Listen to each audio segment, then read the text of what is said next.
tall, fair, and beautiful na si Vice Ganda. Hi, Vice! Hi! Good morning! Good morning! Or Good morning maayong sa'yo at year. sa iyong mga viewers. So, Vice, how did you become Vice Ganda?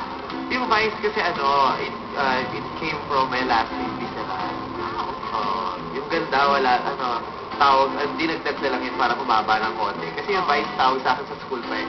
Di ba merong, let's say, they call you horsey? No-offend ka ba dyan?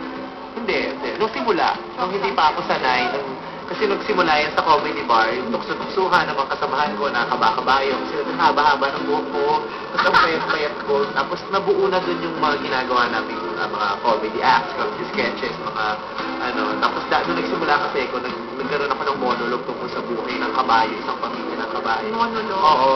Everybody knows na wit ka, may humor ka, yung intelligence mo, at the same time, pinapakita mo every time nagpa-perform ka.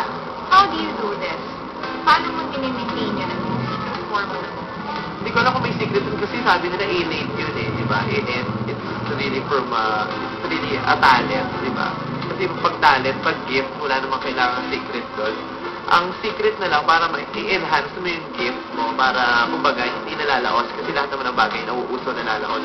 Ako, I do some researches para yung isang joke hindi na natin yung ganun lang, yung nagkakaroon ng maraming color. Vice, pwede mo bang i-share sa amin, sa mga kapamilya na nanonood ngayon? Ano yung sikreto mo? Paano mo na-maintain yung success mo? Ako kasi hindi ko iniisip yan na successful ako. Feeling ko hindi pa ako successful, marami pa akong kailangang marating.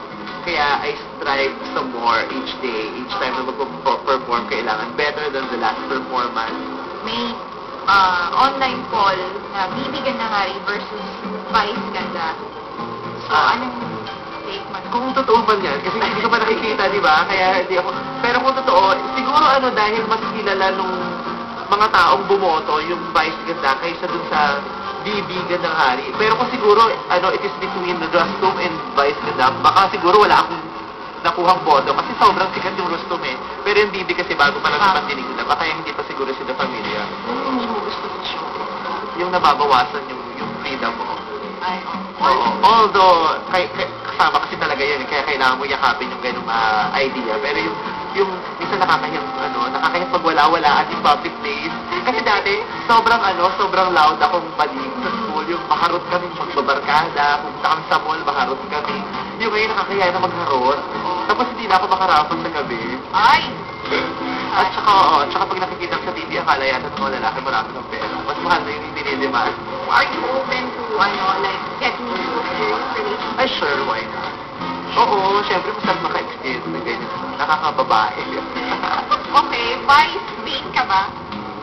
Ako hindi ako naligo ngayon. Nagmamadali na ako dito para lang pumunta sa interview. Okay, fine. Hindi ako vain. Super jolog sa ko. Skincare. Skincare, hindi rin din makasaya sa ganyan. Minsan natatapos mo show ko ng madaling araw, alas 3, matutulog na ako ng alas 5, hindi ako nabubura ng makeup. Kasi may show ko ng umaga, parang hindi ko nabubura. Retouch ko na. Nagtitipid pala sa makeup. Hindi na. Hindi ako ma-artist sa katawan eh. Pero hindi naman ako bakuin. Hindi naman ako smelly. Mabango naman ako, pero naliligo naman ako araw-araw. Vice, pwede mo bang bigyan ng isang message ang ating mga television, especially Ano ang mga numbers nila para ma-send ko lang? Ang message ko sa iyo ay, who you? Where na you? Dito na Hindi kasi Vice naman, parang ma-inspire, especially yung mga... Kung gusto nila ma-inspire, mabasa silang Bible. Hindi na sila ng message sa akin. Pwede din galing sa'yo, Vice. Pwede Ako? yung mga aspiring comedian.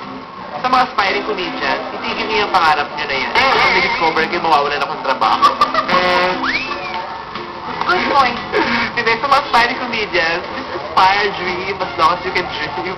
Malay niyo, di ba, you'll be given the right moment, the right chance, di ba?